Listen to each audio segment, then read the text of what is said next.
हर खबर पर होगी आपकी पकड़। डाउनलोड कीजिए एबीपी लाइव ऐप। आगे बढ़ रहे हैं, अगली खबर का रुख करते हैं। परसों भारत और चीन की सेनाओं के बीच लेफ्टिनेंट जनरल स्तर की बातचीत होनी है। उससे पहले बड़ी खबर ये आ रही है, चीन के तेवर ढीले पड़े हैं। बातचीत से पहले लद्दाख की जो गलवान घाटी है, वहां चीनी सेना ने अपने टेंट कम किए हैं। टेंट घटने के कारणों का पता फिलहाल नहीं चल सका है, लेकिन चीन की मौजूदगी कम जरूर होती हुई नजर आ रही है। परसों दोनों सेनाओं के बीच बातचीत होनी है और उससे पहले ये बड़ी खबर, गलवान घाटी में चीनी सेना ने अपने टेंट घटा दिए हैं। गलवान घाटी में टेंट कम हुए, चीनी सैनिकों की तादाद घटी। क्या तनाव घटाना चाहता है चीन?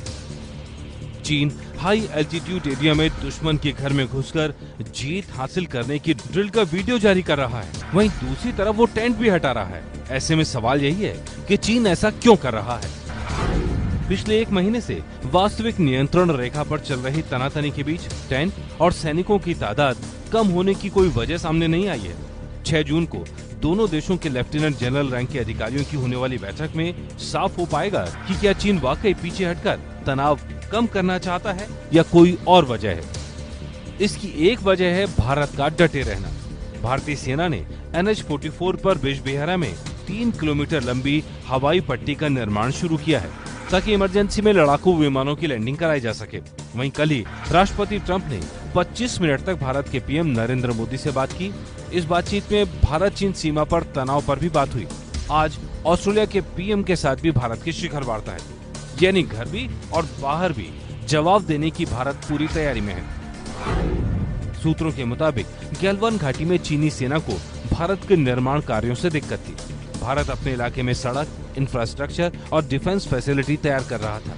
गलवान नदी पर भारतीय सेना पुल बना रही थी, जिसे लेकर दोनों देशों के सैनिकों के बीच मारपीट हुई, जिसके बाद चीनी सेना ने 80 टेंट गाड़कर करीब 800 सैनिक तैनात कर दिए। जवाब में भारतीय सेना ने भी मिरर डिप्लॉयमेंट यानी बराबर की तैनाती कर दी थी। तनाव के बाद से दोनों देशों के सैन्य अधिकारियों की बैठकों का दौर जारी है। भारत की तरफ से साफ कहा गया कि चीनी सेना को कैंप हटाना होगा। भारत का कहना है कि दोनों देशों के कैंपों के बीच ही वास्तविक नियंत्रण रेखा डिमार्केट यानी निर्धारित कर दी जाए ताकि ऐसा विवाद आगे ना हो। लेकिन चीन दोनों ही मांग मानने में टालमटोल कर रहा है। यही वजह है कि भारत बातचीत के साथ साथ चीन की साजिश से लड़ने की पूरी तैयारियां करने में जुटा है।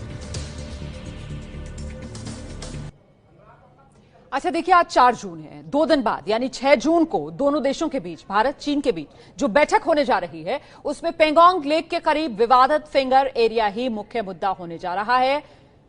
दोनों देशों के लेफ्टिनेंट जनरल रैंक के अधिकारी मीटिंग पेंगोंग लेक के करीब चुशुल मोल्डू में करेंगे। ये जहां बैठक होनी है उस जगह की तस्वीर है।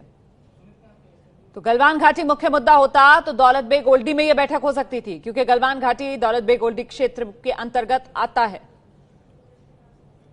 लेकिन फिलहाल मीटिंग पेंगोंग लेक के करीब चुशुल मोल्डू में चीन की तरफ होने जा रही है। सीधे रुक करते हैं, मेरे साथ मेरे सहयोगी नीरज इस समय मौजूद हैं और डिटेल्स के साथ। नीरज, तो 2 दिन बाद 6 जून को ये जो बैठक है, एजेंडा क्या है, मुख्य मुद्दा क्या है? देखिए रुमाना, अब तो एजेंडा यही लगता है कि जो फिंगर एरिया का जो विवादित इलाका है, जहां पर दोनों देशों के सैनिक जो है बड़ी तादाद में एक दूसरे के सामने बैठे हुए फेस ऑफ चल रहा है, वही मुद्दा होने जा रहा है। क्योंकि गलवान घाटी में हमने देखा कि कैंप कम कर रहा है चीन वहां पर, तो ऐसा लगता है कि चीन वहां पर उस जगह पर तनाव कम करने की कोशिश कर रहा है। क्योंकि वहां की वीडियोस भी आए थे, हमने देखा था कि बैनर ड्रिल हो रही है, चीन की सैनिक जो है वापस पीछे जा रहे थे।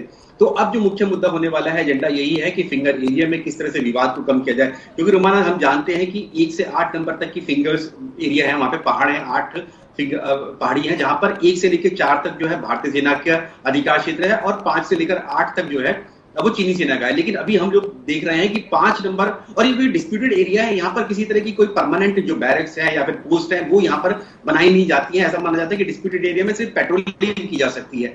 तो अब भारतीय सेना का यही एजेंडा है कि जो भी अगर चीनी सेना ने यहाँ पर अपना कोई डिप्लॉयमेंट किया है, यहाँ पर परमानेंट स्ट्रक्चर तैयार की है, उसको हटा ले, वापस पीछे चला जाए, यानी कि 8 नंबर के पीछे चला जाए और स्टेटस क्यों मेंटेन किया जाए जैसे कि पहले था। और अगर नहीं मानता है तो फिर जी। बहुत बहुत धन्यवाद आपका इस तमाम जानकारी के लिए, नीरज राजपूत।